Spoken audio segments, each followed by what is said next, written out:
미국의 도널드 트럼프 많이 들어보셨죠?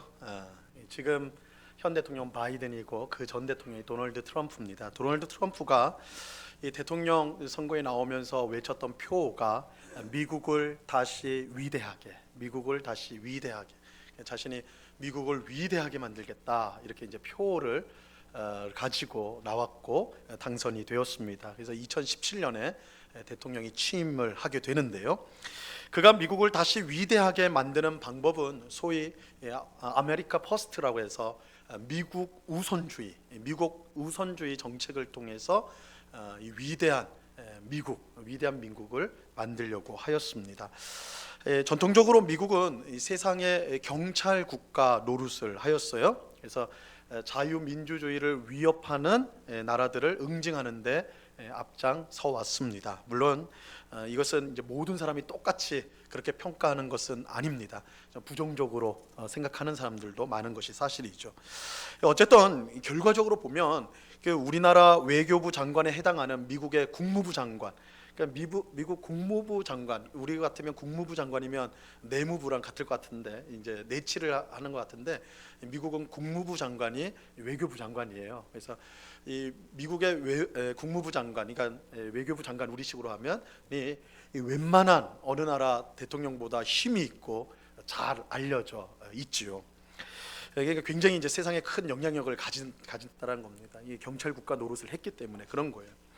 하지만 대통령이 된 트럼프의 관심은 이 세계의 자유민주주의를 지키는 것보다는 미국을 잘 살게 하는 것에 있었습니다. 미국의 이익이 되는 일이라면 무엇이든 하였습니다. 그것이 환경을 파괴하고 인권을 악화시키는 일이라 할지라도 그것이 미국의 이익만 된다면 별로 상관하지 않았습니다.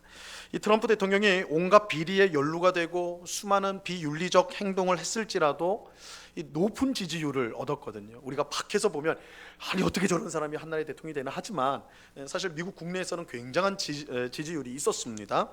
그렇게 있었던 것은 어쨌든 이 미국을 이롭게 하려고 했기 때문일 거예요. 국민들이 그렇게 판단을 했을 겁니다. 어쨌든 트럼프가 대통령하면 우리에게 이익이 돼. 그래서 자국 우선주의, 미국 우선주의로 모든 정책을 했기 때문에. 그래서 트럼프와 그를 지지하는 수많은 사람들이 생각하는 위대한 미국은 세상에 어떻든 다른 나라에 어떻든 우리나라만 잘 살면 돼. 이것이 그들이 추구하였던 위대한 미국, 위대한 나라의 모습이었습니다. 물론 이것은 단지 트럼프와 그가 지지하는 미국 사람들의 경우만 그런 건 아니에요. 이 정도의 차이가 있을 뿐 이 모든 나라와 국민은 사실 비슷합니다. 우리도 어느 순간부터 위대한 대한민국을 외치고 있죠. 그래서 뭐든지 K자를 붙이잖아요. 그래서 K-팝이라든지 K 뭐 아이돌, 영화, 뭐 문화 K자 다 붙여가면서 위대한 대한민국을 만들자. 우리도 다 그렇게 하고 있지 않습니까? 근데 그 내용이 뭐냐고요? 이 위대한 대한민국의 내용이 무엇입니까? 다른 나라보다 잘 사는 나라 아니에요, 그죠? 다른 나라에 비교해서 잘 사는 나라. 그게 이제 위대한 대한민국의 요약하면 그 내용 아니겠습니까? 우리나라가 다른 나라와 비교해서 월등히 좋은 경제력과 월등히 나은 군사력, 강한 나라. 이게 위대한 대한민국. 이게 우리가 생각하고 있는 것 아니냐고요. 그리고 우리는 그런 위대한 나라를 만들어줄 지도자를 그렇게 애타게 기다리고 있죠. 매번 선거하면서 좀 우리나라를 좀 더 잘 살게 해줄, 좀 더 강하게 해줄 그런 지도자를 우리는 뽑고자 하는 것이죠. 그런데 우리가 생각하는 것처럼 다른 나라보다 더 잘 사는 나라가 정말 위대한 나라일까요? 다른 나라보다 경제력과 군사력이 우월하면 그런 나라를 우리는 정말 위대한 나라라고 부를 수 있는 것일까요? 당연히 이 세상에서의 기준으로 보면 맞죠. 그게 맞는 말이에요. 그 위대하다는 건 남들보다 더 뛰어나다라는 거니까 이 세상의 기준에서는 분명히 맞을 겁니다. 하지만 오늘 우리가 읽은 본문은요, 우리가 생각하는 위대한 나라와는 전혀 다른 새로운 위대한 나라를 우리에게 소개해주고 있습니다. 오늘 본문에서 하나님은요, 이스라엘을 향하여 위대한 나라라고 그렇게 말씀하고 있습니다. 오늘 보면 이제 우리가 4절을 읽었는데 6절과 7절과 8절 무려 3구절에서 큰 나라라는 단어가 나와요. 큰 나라, 이스라엘은 큰 나라다 이렇게 말을 해요. 여기서 이 큰 나라가 위대한 나라라는 뜻이에요. 이 크다라는 것이 단순히 덩치가 크다는 것보다는 위대하다라는 뜻이에요. 위대한. 그래서 위대한 나라다. 이스라엘은 위대한 나라다. 그래서 오늘 본문은 이스라엘을 가리켜 큰 나라, 위대한 나라라고 3번이나 강조하고 있습니다. 자, 그렇다면 이스라엘은 당시 모든 나라보다 경제력과 군사력에서 정말 우월했던 나라였는가? 우리가 생각하는 것처럼 이스라엘이 위대한 나라라는데 정말 그 주변의 나라보다 훨씬 잘 사는 그런 나라였는가? 전혀 그렇지 않죠. 전혀 그렇지 않아요. 이건 뭐 우리가 상식적으로 판단해봐도 쉽게 알 수 있는 내용, 어렵지 않아요. 당시 이스라엘은 애굽이라는 강대국에서 탈출한 거대한 난민들이었어요. 여러분, 이스라엘 백성들은 어떻게 보면 출애굽한 이스라엘 백성들은 난민이에요. 난민, 나라가 없는 난민이죠. 그들에게는 이스라엘은 백성만 있을 뿐이지 땅이 없었습니다. 영토가 없었어요. 그러니까 떠돌아다니니까 난민 맞죠? 그죠? 난민이었어요. 국가로서의 제대로 된 정부 조직도 없었습니다. 모세가 그들을 이끌고 갔으니까 이 뭐 제대로 된 정부 조직이라고 할 수가 없죠. 정부 조직이 없었어요. 제대로 된 무기와 전투력을 가진 군대도 없었습니다. 물론 군대가 없는 건 아니었죠. 싸웠으니까. 그러나 그들은 이전까지만, 어제까지만 해도 그냥 이 공사장에서 일하던 이 사람들이었어요. 그 젊은이들 모아가지고 군대를 만들었으니 이 오합지졸이죠. 무기도 변변치 않고 뭐 조직도 변변치 않은 그 오합지졸 군대였어요. 백성을 풍성하게 할 이 경제력은 전무했죠. 뭐 국가 경제력이라고 말할 수도 없어요. 뭐 있는 게 없었습니다. 그들은 광야에서 텐트를 치고 살았고 매일 새벽 하늘로부터 내려오는 만나를 주 음식으로 삼았습니다. 당시 이스라엘은 나라라고 말하는 것조차 부끄러운 그런 모습이었어요. 야, 저게 무슨 나라? 난민 그런 상황이었어요. 하지만 하나님은 바로 그런 이스라엘을 향해서 위대한 나라라고 말씀하고 있습니다. 그런 이스라엘이 위대한 나라라고 말씀하고 있어요. 이것은 하나님께서 자기 백성을 향한 그저 과장된 표현이 아닙니다. 여러분 그런 거 있잖아요. 아이는 다 천사 같고 다 예쁘죠. 다 그렇죠. 근데 좀 이 말이 적절할지 모르겠는데 객관적 기준으로 따지면 꼭 그렇지 않은 경우도 있잖아요. 이게 다른 아이를 예를 들면 이게 상처를 주는 말이니까 제 아이가 태어났을 때 보통 아이를 딱 저는 이제 엄마 이제 몸에서 나올 때 그때 제가 이제 바로 그 자리에 있었거든요. 병원 안에서 있었거든요. 딱 아이가 나오는데 그 아이의 얼굴을 보고는 제가 정말 울어야 될지 웃어야 될지 몰랐어요. 다들 막 눈물을 흘리고 감동을 받았다고 그러는데 이 아이가 이제 잘 안 나왔거든요. 좀 난산이었어요. 그래서 이 기구를 넣어가지고 아이를 뽑아냈어요. 머리를 탁 그 화장실에서 그 뽑아낼 때 하는 것처럼 딱 해서 뽑아내니까 머리가 삼각형으로 나왔거든요. 그러니까 제가 오징어처럼 나왔어요. 이 말이 좀 심한지 모르겠는데 그래서 제가 어릴 때 오징어라고 많이 놀렸습니다. 아이한테. 오징어처럼 나왔어요. 그러니까 그걸 보고는 이게 웃어야 될지 울어야 될지 이게 사람이 될지 모르겠다. 그러니까 그 옆에 있는 의사가 괜찮다고 돌아온다고 저를 위로해 주더라고요. 괜찮으니까 시간 지나면 이게 돌아온다. 다행히 돌아왔어요. 그래가지고 저는 이제 괜찮은데 또 혹시 제 아이 보면서 야 오징어였다며 이러지 마세요. 그럼 저 큰일 집에 못 들어가. 어쨌든 객관적으로 보면 그렇지 못한 아이도 있을 수 있는 거잖아요. 근데 내 아이면 예쁜 거예요. 세상에서 가장 예쁜 거예요. 그죠? 내 아이면. 그러니까 하나님도 이스라엘이 자기 백성이니까 그래서 이 보잘것없는 난민들이지만 세상에서 위대한 너희 가장 위대한 나라야. 너희 최고야. 이렇게 말한 거 아니냐? 이렇게 생각할 수가 있겠죠. 근데 그렇지 않다고요. 그렇지 않아요. 사실 오늘 본문에 보면 이스라엘을 위대한 나라라고 말한 것은 하나님뿐만 아니라 그 주변의 여러 나라들도 똑같이 말을 했습니다. 자, 오늘 본문 6절 말씀을 보시기 바랍니다. 6절 같이 한번 읽어봅니다. 시작. 너희는 지켜 행하라. 이것이 여러 민족 앞에서 너희의 지혜요 너희의 지식이라. 그들이 이 모든 규례를 듣고 이르기를 이 큰 나라 사람은 과연 지혜와 지식이 있는 백성이로다 하리라. 여러분 지금 누가 이스라엘을 향하여 이 큰 나라 사람, 이 위대한 나라의 백성이다 이렇게 말하고 있습니까? 여러 나라들이. 이스라엘 주변의 여러 나라들이 이스라엘을 보면서 야, 이 나라는 위대한 나라다, 이 백성들은 위대한 나라 백성이다, 이렇게 말하고 있어요. 하나님께서요, 그전 사랑의 눈이 멀어서 야, 내 새끼, 넌 진짜 세상에서 가장 위대한 나라야, 이렇게 말한 게 아니에요. 여러 나라 사람들의 눈에 볼 때도 객관적으로 이스라엘은 위대한 나라라는 거예요. 하지만 앞서 말씀드린 대로 세상 기준으로 볼 때는 이스라엘은 절대 위대한 나라라고 말할 수가 없습니다. 위대한 나라라고 말하기는커녕 이 진짜 보잘것없는 난민, 거대한 난민들이었죠. 근데 왜 이들은 위대한 나라라고 인정을 받는 것일까요? 하나님은 또 그 주변의 여러 나라들은 왜 이스라엘을 위대한 나라라고 말하고 있는 것일까요? 두 가지가 있어요. 두 가지 이유가 있습니다. 첫째는 하나님이 이스라엘에게 주신 율법 때문. 이스라엘에게 주신 율법. 오늘 본문 5절을 보시기 바랍니다. 오늘 본문 5절 같이 읽습니다. 5절 시작. 내가 나의 하나님 여호와께서 명령하신 대로 규례와 법도를 너희에게 가르쳤나니 이는 너희가 들어가서 기업으로 차지할 땅에서 그대로 행하게 하려 함인즉, 이스라엘에는 하나님께서 직접 가르쳐 주신 규례와 법도, 즉 율법이 있었습니다. 하나님은 이스라엘 백성이 가나안 땅에 들어가서 지킬 수 있도록 그들에게 율법을 직접 주셨어요. 모세를 통해 직접 법을 주셨어요. 근데 이스라엘 백성이 하나님께 받은 이 율법은요, 이 세상의 그 어떤 법과 견줄 수 없이 공의롭고 그 안에 지혜와 지식으로 충만한 법이었습니다. 8절 말씀을 보세요. 8절도 같이 읽습니다. 시작. 오늘 내가 너희에게 선포하는 이 율법과 같이 그 규례와 법도가 공의로운 큰 나라가 어디 있느냐. 여러분, 모든 나라에는 법이 다 있어요. 우리나라에도 헌법이 있고 다 복잡한 법들이 다 있죠. 하지만 하나님께서 이스라엘 백성에게 주신 율법보다 더 공의로운 법은 세상에 없습니다. 그 이유는 분명해요.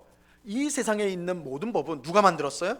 사람이 만들었죠. 그렇죠? 우리나라도 국회의원들이 모여서 법을 만든 거 아닙니까? 헌법을 만들고 또 지금도 법을 만들고 있잖아요. 국회의사당에서 국회의원들이 법을 만드는 사람들 아닙니까? 사람이 만들었다고요. 하지만 이스라엘의 율법은요, 하나님이 만드셨어요.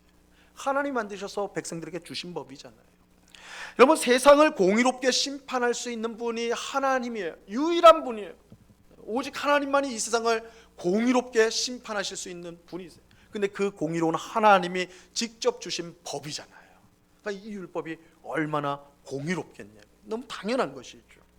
또 율법에 담긴 지혜와 지식도 마찬가지예요. 이스라엘 백성들이 하나님께서 주신 율법에 순종한다면 세상 사람들은 이스라엘 백성의 지혜와 지식에 감탄하게 될 것입니다. 그들이 지키는 율법 안에 하나님의 지혜와 지식이 가득하기 때문에 그래요.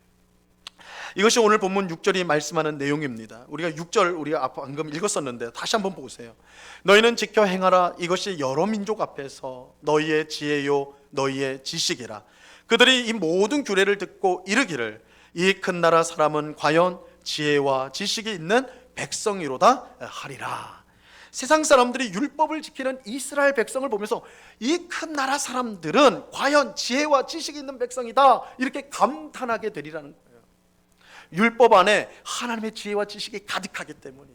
율법을 지키는 그 자체로 지혜 있는 백성이 되고 지식이 있는 백성이 돼요. 그 하나님이 주신 율법 안에 하나님의 신적인 지혜와 지식이 가득하기 때문입니다. 이처럼 이스라엘이 위대한 나라인 이유는 하나님이 주신 율법 때문이에요. 하나님 주신 율법 때문에.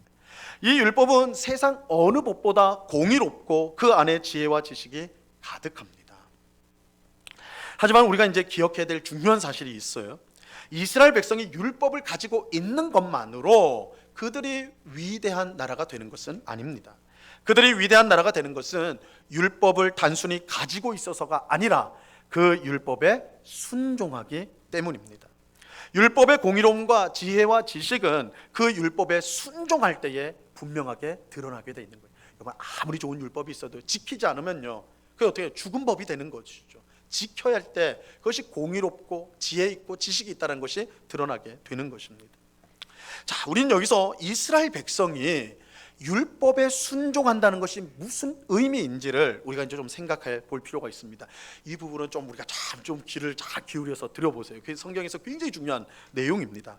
자, 지난 주일에 말씀드린 대로요, 하나님은 율법에 순종하면 살게 된다고 말씀하셨어요. 여러분, 이게 신명기에 우리가 지금 주일마다 살펴보고 있는 신명기의 핵심이라고 그랬어요. 너희는 내가 너희에게 주는, 하나님께서 이스라엘 백성에게 주는 율법을, 말씀을 지켜 행하라, 순종하라. 그리하면 어떻게 된다고요? 살리라. 지켜라, 살리라. 이게 신명기의 핵심이에요. 핵심. 자, 그런데 여기서 이 살리라, 산다라는 뜻이 뭐냐? 이것은 그냥 우리가 일반적으로 생물학적으로 호흡하며 산다 이런 게 아니라고 말씀을 드렸습니다. 산다라는 것, 율법을 지키면 산다 할 때 이 산다라는 건 특별한 의미를 가지고 있는데, 그것은 하나님의 다스림을 받는다는 뜻이에요. 하나님의 통치, 하나님의 다스림을 받는다는 거예요. 우리는 율법에 순종함으로써, 하나님의 말씀을 따름으로써 하나님의 다스림을 받게 돼요. 하나님의 다스림을 받아요. 그리고 하나님의 다스림을 받는 삶을 성경은 영생이라고 합니다. 성경은 영생이라고 그래요. 여러분, 영생은, 우리는 영생이라고 하면 여러분 보통 영생을 뭐라고 생각을 해요? 죽지 않는, 영원히 사는 거. 그 진시황이 불로 쳐먹고 죽지 않고 싶어 했다 이러면서 그걸 영생이라고 생각하잖아요. 영생. 근데 영생은 단순히 죽지 않고 영원히 사는 것, 그 의미가 아닙니다. 적어도 성경의 의미는 아니에요. 만약에 그런 의미라고 한다면 여러분, 지옥에 있는 사람도 영생을 받은 것이죠.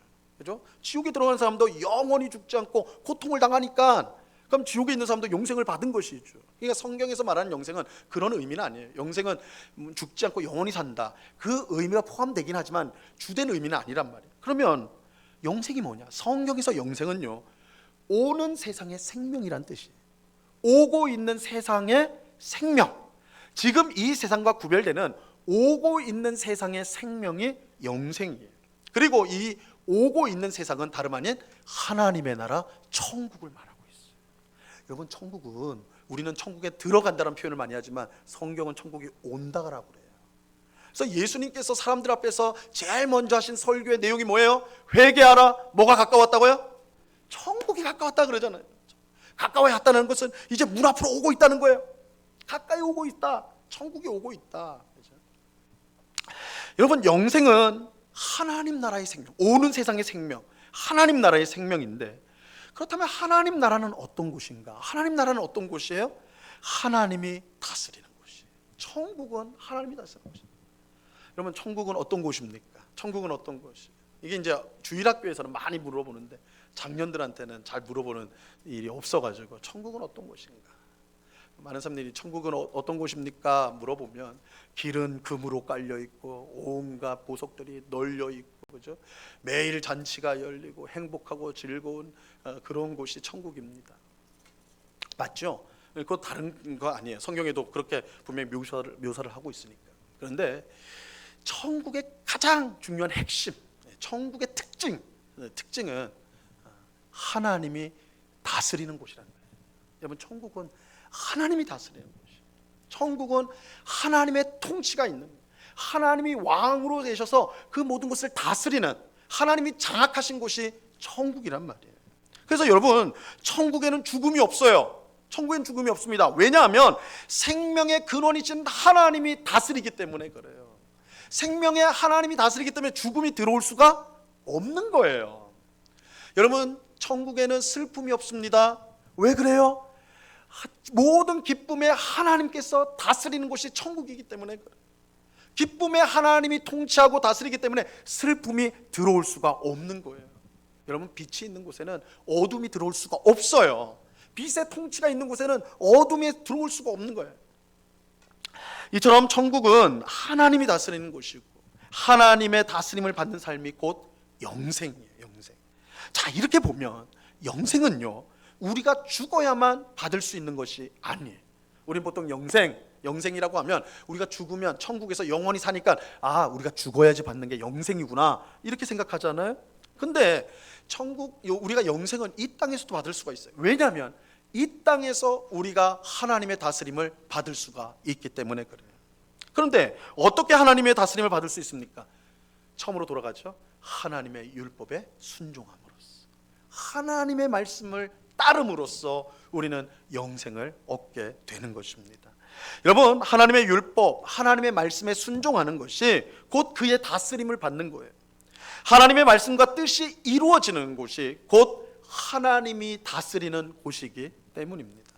우리가 하나님의 말씀에 순종하는 이곳이 하나님이 다스리는 곳이고, 어떤 의미에서는 천국이라고 말할 수가 있는 것이에요. 여러분, 천국은 저 하늘 넘어 어디 먼 곳에 있는 게 아니에요. 여러분, 아이들이 천국은 어디 있어요 할 때 여러분들 어디를 가르치시겠어요? 저기 저 하늘 봐봐, 저 너 안 보이니? 너 믿음이 없구나. 저 아니에요. 천국은 저 멀리 어디 하늘 어느 구석에 있는 것이 아닙니다. 바리새인들이 예수님에게 물었어요. 천국이 언제 옵니까? 천국이 언제 옵니까? 예수님께서 누가복음 17장 20절 하반절과 21절에서 이렇게 대답하십니다. 하나님의 나라는 볼 수 있게 임하는 것이 아니요, 또 여기 있다 저기 있다고도 못하리니 하나님의 나라는 어디 있다고요? 너희 안에 있다고요. 하나님의 나라는 어디 있다고요? 너희 안에 있느니라. 너희 안에 있느니라. 하나님 나라가 우리 안에 있어요. 하나님의 나라가 이미 우리 안에 들어와 있기 때문에 우리는 그 안에 있는 거예요. 뭘 통해서요? 하나님의 말씀에 순종함을 통해서. 하나님의 말씀에 순종하는 것이 하나님의 다스림을 받는 것이고, 하나님의 다스림이 있는 것이 하나님의 나라예요. 천국은 우리가 죽어서야만 가는 곳은 아니라는 거예요. 물론 완성된 하나님의 나라, 완성된 천국은 우리가 기다려야 돼요. 우리가 기다려야 됩니다. 완성된 하나님의 나라는 예수님이 재림하실 때 이루어지게 될 것입니다. 하지만 그 전이라도 우리가 천국을 누리며 살아갈 수가 있어요. 하나님의 말씀에 순종하는 것을 통해서입니다. 자, 바로 여기에 율법에 순종하는 것이 왜 위대한 나라가 되는 것과 관련이 있는지가 드러나게 됩니다. 이스라엘 백성이 율법을 지키는 것은 단순히 그것이 나라의 법이기 때문이 아닙니다. 하나님의 다스림을 받는 거예요. 여러분, 이스라엘 백성은 율법에 순종하는 그 자체가 하나님의 다스림을 받는 거예요. 그리고 그 하나님의 다스림을 받을 때 그들은 어떤 삶을 살아요? 영생이에요. 영생. 그러니까 너희가 율법을 지키라, 그러면 살리라. 이 살리라는 것은 영생이에요.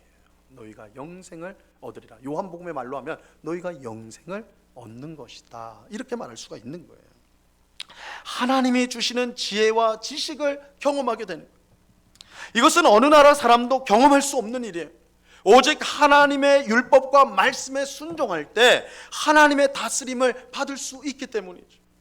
이것은 유일하단 말이에요. 왜냐하면 이스라엘만이 하나님의 말씀을 받았기 때문에, 그들이 그 받은 말씀을 순종할 때에 하나님의 다스림을 받고 영생을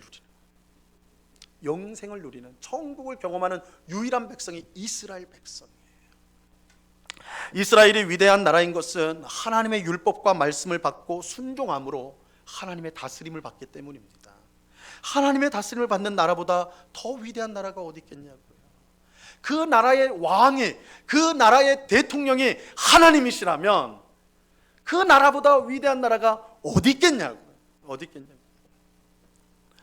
이스라엘이 위대한 나라인 것은 다른 나라보다 더 잘 살고 더 힘이 세기 때문이 아니었어요. 그런 것으로 하면 이스라엘 나라는 다른 나라에 비하면 정말 초라한 나라예요. 보잘것없는 나라예요. 하지만 이스라엘이 위대한 나라일 수 있었던 것은 그들이 하나님의 율법을 받고 순종하였기 때문입니다. 하나님을 자기의 왕으로 모시고 그의 복된 통치를 받는 유일한 나라였기 때문에 이스라엘은 위대한 나라라고 말씀하고 있는 거예요.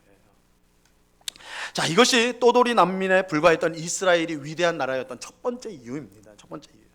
자, 두 번째 이유를 우리가 살펴보죠. 이스라엘이 위대한 나라였던 두 번째 이유가 나옵니다. 그것은 하나님께서 그들과 가까이 계셨기 때문입니다. 자, 오늘 본문 7절 말씀을 보시기 바랍니다. 7절 같이 읽습니다. 시작. 우리 하나님 여호와께서 우리가 그에게 기도할 때마다 우리에게 가까이 하심과 같이 그 신이 가까이함을 얻은 큰 나라가 어디 있느냐. 보잘것없는 이스라엘이 위대한 나라일 수 있는 이유는 하나님께서 그들 가까이 계시기 때문이에요. 하나님께서 이스라엘 백성 가까이 계신다라는 사실은 이스라엘의 출애굽 사건을 통해서 우리가 분명히 확인할 수가 있습니다. 이스라엘 백성이 애굽에서 400년 이상을 종살이했습니다. 얼마나 고통스러울까, 얼마나 무거운 삶이었을까요? 그래서 그들이 이건 도저히 못 살겠다. 그래서 부르짖기 시작했어요. 못 살겠습니다. 하나님 우리 살려주십시오. 부르짖기 시작했어요. 놀라운 일이, 하나님이 마치 그 고통당하는 이스라엘 백성 옆에 계신 것처럼 그 부르짖음을 듣고 응답해 주셨다라는 거예요. 출애굽기 2장 23절과 24절 말씀입니다. 보세요. 여러 해 후에 애굽 왕은 죽었고 이스라엘 자손은 고된 노동으로 말미암아 탄식하며 부르짖으니 그 고된 노동으로 말미암아 부르짖는 소리가 하나님께 상달된지라. 하나님이 그들의 고통 소리를 들으시고 하나님이 아브라함과 이삭과 야곱에게 세운 그의 언약을 기억하사. 하나님께서 이스라엘 백성의 부르짖음을 들으셨어요. 마치 고통당하고 있는 그들 옆에 계신 것처럼 그들이 외칠 때에 하나님 살려주세요, 우리가 너무 고통스럽습니다. 그럴 때에 하나님이 그 부르짖음을 들으셨어요. 가까이 계셨어요. 하나님은 저 멀리 계시지 않고 이스라엘 백성 가까이에 계셔서 그들의 기도, 그들의 외침을 들어주셨던 것입니다. 여러분, 이것은 이스라엘 백성이요, 애굽을 탈출하여서 이제 광야로 갈 때에 홍해 앞에 이르렀을 때도 마찬가지였어요. 그들이 이제 출애굽을 해가지고 애굽을 빠져나와서 이집트를 빠져나와가지고 이제 가나안 땅으로 가는데 그들 앞에 홍해가 가로막고 있었어요. 바다가 가로막고 있었어요. 그런데 그럼 되돌아서면 되는 거 아니냐? 아니요, 뒤에는 이집트 군사들이, 애굽 군사들이 막 쫓아왔어요. 죽이려고 쫓아왔어요. 그러니까 앞은 바다가 막았고 뒤에는 애굽 군사, 이집트 군사들이 막고 있어. 진퇴양난이죠. 이건 도관에 든 쥐죠. 그때 이스라엘 백성들이 뭐예요? 부르짖는 거죠. 살려달라고 부르짖는 거. 어떻게 해서 이런 일이 있습니까? 부르짖어요. 그때도 어떻게 하나님이 들어주시죠. 왜요? 하나님은 그들 가까이 계세요. 그 기도를 들어주세요. 그래서 모세를 통해서 바다를 가르시잖아요. 그래서 그 갈라진 바다 사이로 이스라엘 백성들이 통과하지 않습니까? 구원을 경험하게 된다고요. 하나님께서 이스라엘 백성 가까이 계신다는 것은 40년간의 광야 생활에서 또 더욱 분명하게 드러납니다. 여러분, 하나님은 밤에는 불기둥으로, 낮에는 구름기둥으로 이스라엘 백성들을 친히 이끌어 가세요. 여러분, 광야에는 길이 없어요. 근데 하나님께서 불기둥과 구름기둥으로 그들을 데리고 가시는, 마치 유치원 아이 손잡고 가듯이 하나님 그렇게 해주셨어요. 얼마나 하나님 가까이 계신가. 하나님은 이스라엘 백성이 목이 말라 부르짖을 때도, 하여튼 부르짖을 때 하나님이요 멈추잖아요. 참지 않으세요. 바로 응답을 해주세요. 그래서 반석에서 난 물로 그들을 마시게 하시잖아요. 그들이 배고프다고 부르짖을 때 가까이 계신 하나님께서는 만나와 메추라기로 그들의 배를 배불리게 하세요. 출애굽한 이스라엘 백성은 하나님이 그들 가까이 계시다는 것을 늘 경험하였어요. 이스라엘 백성들은 하나님 멀리 있는 하나님이 아니에요. 가까이 계시나, 우리가 부르짖을 때, 우리가 외칠 때 언제나 들으시는 가까이 계신 하나님. 이게 출애굽을 통해서 이스라엘 백성이 경험한 거라고요. 바로 이 사실이 이스라엘을 위대한 나라로 만드는 것입니다. 이스라엘만큼 하나님을 가까이 한 나라는 없어요. 이스라엘만큼 하나님께 직접 기도 응답을 받은 나라도 없어요. 이스라엘은 가까이 계신 하나님으로 인해서 모든 것을 풍성히 누렸어요. 그들은 땅도 없고 정부도 없고 경제력도 없고 제대로 된 군대도 없었지만 하나님께서 그들의 기업이 되시고, 하나님이 그들의 왕이 되시고, 하나님이 그들의 양식을 친히 주시고, 하나님이 친히 그들을 보호해 주셨던 거예요. 하나님이 가까이 하셨어요. 이스라엘이야말로 하나님이 가까이 하심으로 세상 가운데 가장 위대한 나라가 되었던 것입니다. 하나님의 가까이 하심. 자, 이처럼 보잘것없는 이스라엘은요, 두 가지 이유로 위대한 나라가 되었어요. 첫 번째는 하나님이 주신 율법, 말씀의 순종함을 통하여서 하나님의 다스림을 받는 으로써 그들은 위대한 나라가 되었어요. 또 하나는 하나님의 가까이 하심으로, 하나님이 그들 가까이 계심으로 그들은 위대한 나라가 되었습니다. 근데 여러분, 중요한 건 이거예요. 아니, 그거는 이스라엘 백성 이야기지, 오늘 사는 수천 년 후에 살아가는 오늘 우리와 무슨 상관이 있습니까? 이렇게 물을 수 있잖아요. 그 이스라엘 백성이 위대한 나라 된 거랑 오늘 우리와 무슨 상관이 있습니까? 상관이 있어요. 여러분, 이 두 가지 모두가요, 이 두 가지 모두가, 이스라엘을 위대한 나라로 만들었던 이 두 가지 모두가 오늘 예수님을 믿는 우리에게도 똑같이 주어졌어요. 오늘 우리의 이야기이기도 해요. 오늘 우리에게도 하나님의 율법과 말씀이 주어졌어요. 하나님이 우리에게 말씀을 주셨어요. 놀랍게도 우리가 받은 율법과 말씀은 출애굽한 이스라엘 백성이 받았던 것보다 훨씬 더 복됩니다. 왜냐하면 하나님의 아들 예수님께서 친히 오셔서 우리에게 말씀을 주셨기 때문에 그래요. 여러분이 가지고 있는 성경은 하나님의 아들 예수께서 오셔가지고 우리에게 주신 하나님의 말씀이에요. 여러분, 적어도 출애굽한 이스라엘 백성들이 놀라운 체험을 많이 했죠. 기적을 경험했죠. 그러나 그들은 예수님 못 봤어요. 예수님 말씀 듣지는 못했어요. 그러나 오늘 우리는 성경을 통해 그 말씀을 듣고 있잖아요. 그 말씀, 하나님의 말씀이라는 점에서는 이스라엘 백성이나 오늘 우리나 똑같아요. 그러나 예수 그리스도를 통해서 더 풍성하고 더 복된 말씀을 우리는 받아서 순종하고 있다고요. 또 이스라엘 백성이 하나님과 가까이 있었던 것 같이 우리도 하나님과 가까이 있어요.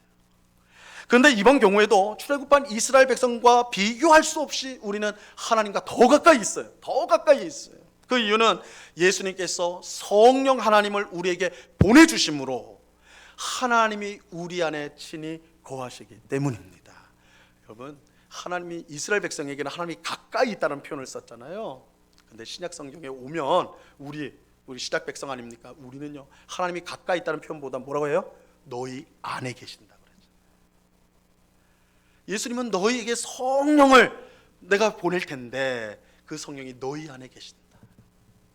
그러니까 성령이 하나님이신데 하나님은 가까이 있는 정도가 아니라 어디에 계세요? 우리 안에 계신다고요. 우리 안에 계세요. 그래서 우리가 부르짖을 필요도 없어요. 우리 안에 계시기 때문에 우리 속으로 탄식하는 그 소리조차도 하나님은 다 들으세요. 우리 안에 계시기 때문에. 우리 안에 계시기 때문에. 여러분, 이 사실을 믿으십니까? 여러분, 이 사실을 믿으셔요. 우리에게 하나님의 말씀이 주어졌고 하나님이 우리 안에 계시다는 것을 여러분 믿으십니까? 그렇다면요, 이 두 가지로 인해 이스라엘 백성들이 위대한 나라인 것처럼 이 두 가지로 인해 우리는 오늘 설교 제목처럼 위대한 성도라고 할 수가 있는 것입니다. 이 두 가지가 우리에게 똑같이 있잖아요. 아니, 더 크게 있잖아요. 더 풍성하게 있잖아요. 여러분, 위대한 성도는 누구입니까? 위대하다란 말을 우리가 사실은 잘 쓰지 않아요. 저 위쪽에서 북쪽에서 쓰죠. 위대한 영도자 뭐 이래서 위대한은 쓰지만 우리는 잘 쓰지 않아, 그 단어를. 그러니까 훌륭한, 좋은 뭐 이런 단어들 쓰죠. 여러분, 훌륭한 성도는 누구일까요?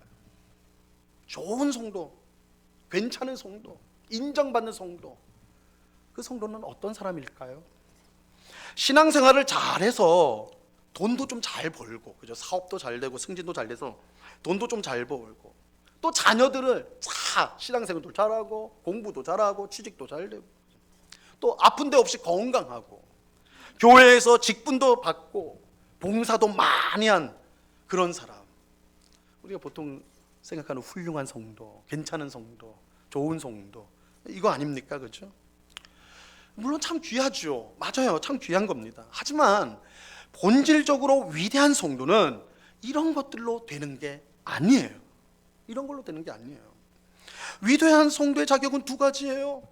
오늘 본문에 그렇게 말하잖아요. 두 가지. 하나님의 율법과 말씀을 듣고 순종하는 것, 그리고 하나님이 가까이 계신 것. 이 두 가지 조건이에요. 이 두 가지 조건이 있는, 여기에 부합한 그 성도가 위대한 성도예요. 위대한 성도. 이 두 가지가 있다면 그 성도가 어떤 형편과 상황에 있든지 위대한 성도라고 하나님은 말씀하신다는 거예요.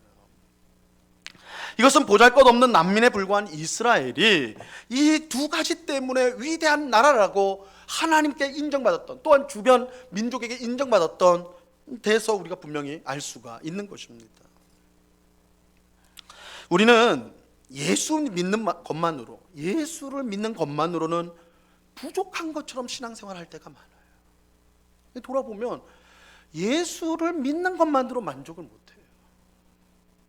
하나님의 말씀을 듣고 순종하는 것만으로 성이 차지 않아요. 하나님이 우리 안에 계셔서 우리의 기도를 들어주시는 것만으로 부족하다고 생각하는 성도들이 의외로 많아요. 하나님이 우리에게 이 세상에서 중요하게 여기는 것들을 주셔야 그때 안심을. 내가 신앙생활 열심히 했더니 돈도 좀 많이 벌고, 내가 신앙생활 열심히 했더니 내 자녀가 공부도 열심히 하고 모범적이고 성공하고, 내가 신앙생활을 열심히 했다 건강하고, 아픈데 하나도 없이 건강하고. 그러니까 이런 것들이 주어져야지만 내가 신앙생활 괜찮게 하는구나. 거꾸로 그런 것이 없으면 내가 엉터리구나, 잘못하고 있구나, 이렇게 생각한다는 거예요. 예수님을 잘 믿는다는 증거를 세상 사람들이 성공이라고 말하는 조건에서 찾아요. 정말 이상하죠. 우리는 하나님의 말씀을 믿는 사람이라고 하고, 하나님 앞에서 산다 그러고, 하나님의 뜻대로 산다고 하면서 우리가 신앙생활을 잘한다는 기준을 세상 사람들의 기준에서 가져온단 말이에요. 만약 이스라엘 백성들이 그렇게 했다면, 이스라엘은 이건 나라도 아니에요. 후진국 중에 후진국이. 땅이 있어요, 정부가 있어요, 군대가 있어요. 뭐 다 아무것도 없잖아. 하나님은 그들을 위대한 나라라고 그러잖아요. 다르잖아요. 세상의 기준을 끌고 와서 자신의 신앙, 내가 신앙생활을 잘하고 있다는 것을 증명하려고 해서는 안 된다라는 거예요. 하나님은 이 세상의 기준을 가지고 스스로의 신앙을 평가하는, 다른 사람의 신앙을 평가하는 우리가 잘못됐다고 말씀하세요. 위대한 성도는 세상적 기준으로 결정되는 게 아니에요. 하나님이 보실 때 위대한 나라가 경제력이나 군사력으로 결정되지 않는 것과 같아요. 위대한 성도는 하나님의 명령과 말씀을 듣고 순종하는 사람이에요. 여러분, 예수 믿는 것만으로 얼마나 귀한 건지 몰라요. 내가 예수를 믿는다, 얼마나 큰 은혜와 복을 받았는지 몰라요. 하나님을 가까이 모시고 살아가는 사람이 위대한 성도예요. 하나님의 말씀을 듣고 순종하기 위해 매사에 힘쓰는 성도, 내 안에 계신 하나님이 내 안에 계심을 믿고, 눈에 보이는 세상의 그 어떤 것보다 그 하나님을 의지하며 무엇을 할 때마다 먼저 기도하고 하나님의 뜻이 무엇인지를 생각하며 그 뜻대로 되게 해달라고 기도하는, 간구하는 그 성도가 하나님 보실 때 위대한 성도란 말이에요. 그 신앙생활이 올바른 신앙생활이에요. 세상에 다른 것을 끌고 와서 증명하려고 할 필요가 없어요. 여러분, 우리는 어떤가요? 오늘 우리는 어떻습니까? 여러분, 우리는 위대한 성도입니까? 혹 세상적 기준을 끌고 와서 하나님은 왜 이런 것을 내게 주시지 않나 원망하고 불평하면서 신앙생활하지 않나요? 자책하면서, 내가 이 똑바로 못하니까 내게 이런 일이 생기지, 내가 이렇게 힘들게 살지, 그렇게 하고 있지 않냐라는 거예요. 우리는 세상적 기준에서 위대한 성도가 되기를 그렇게 바라고 있지 않나요? 하나님 앞에서 신앙생활 한다면서 오히려 세상 사람들 앞에서 인정을 받으려고 하는 그런 모순적 모습이 우리 가운데 있다라는 거예요. 우리가 하나님의 말씀을 듣고 순종하려고 힘쓰고 있다면 이미 하나님 보실 때 우리는 위대한 성도라는 것을 믿으시기 바랍니다. 하나님이 우리 안에 계시기 때문에 우리가 위대한 성도라는 것을 우리는 확신해야 합니다. 하나님은 세상에서 보잘것없는 이스라엘이라도 그들에게 율법을 주시고 또한 그들을 가까이 하심으로 하나님이 그들을 위대한 나라로 만들어 주셨습니다. 위대한 성도, 훌륭한 성도, 좋은 성도는 내가 하는 게 아니에요. 하나님이 만들어 주세요. 만들어 주세요. 우리는 하나님의 말씀에 순종하려고 힘쓰면 돼요. 하나님이 우리 안에 계심을 믿고 세상 무엇보다 먼저 하나님을 의지하고 그 앞에 무릎을 꿇는 그런 삶을 살면 된다고. 그럼 하나님은 그런 우리를 위대한 성도라고 인정해 주십니다. 너 잘하고 있어. 너 잘하고 있어. 그렇게 말씀해 주세요. 근데 우리는 자꾸 딴 데 쳐다보고 자꾸 다른 싸움을 하려고 그래요. 자꾸 다른 걸, 세상의 것을 가져와 가지고 우리가 신앙생활을 잘하고 있나 못하고 있나 그런 것으로 증명을 하려고 하니까 신앙생활에 기쁨이 없어요. 즐거움이 없어요. 본질을 가지 않고 계속 곁가지로 가버리니까 순종하는 삶이 없이, 순종하는 삶은 찾아볼 수가 없고 그저 겉으로 드러나는 걸로 증명하는 걸로 그렇게 우리의 신앙생활이 잘못 갈 때가 많다라는 것입니다. 그러므로 오늘 예배하는 우리 모두는요, 하나님의 말씀에 순종하기를 항상 힘쓰시기를 바랍니다. 하나님이 우리 안에 계심을 믿음으로, 기도로 항상 하나님을 의지하시기를 바랍니다. 이것은 세상 사람들이 알 수 없는, 당연히 세상 사람들은 알 수 없는 하나님께서 우리를 위대한 사람으로, 성도로 세우시는 방법입니다. 이것을 기억하고 위대한 성도로서 하나님을 기쁘시게 하는 삶을 날마다 살아가는 오늘 우리 모두가 될 수 있기를 우리 주님의 이름으로 간절히 축원합니다. 기도하겠습니다. 하나님 아버지, 감사합니다. 주님, 우리가 예수를 믿는 것이 얼마나 큰 은혜이고 복이고 영광이라는 것, 근데 우리가 항상 그걸 잊어버리고 세상 사람들의 기준, 성공, 잘 되었다라는 것, 그것을 가져와서 우리의 신앙을 증명하려고 합니다. 아버지 하나님, 오늘 이스라엘 백성이 위대한 나라일 수 있었던 것은 하나님의 말씀에 순종하였고 하나님이 그들과 가까이 하셨기 때문입니다. 이 놀라운 은혜와 복을 오늘 이 시간 예배하는 우리 모두가 누리고 있습니다. 우리는 이미 하나님 앞에 위대한 성도입니다.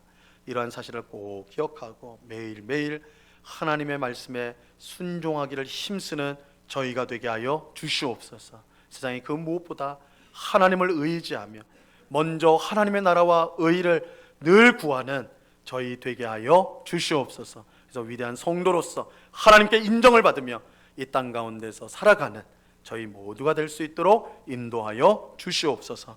감사하며 예수 그리스도 이름으로 기도드리옵나이다. 아멘.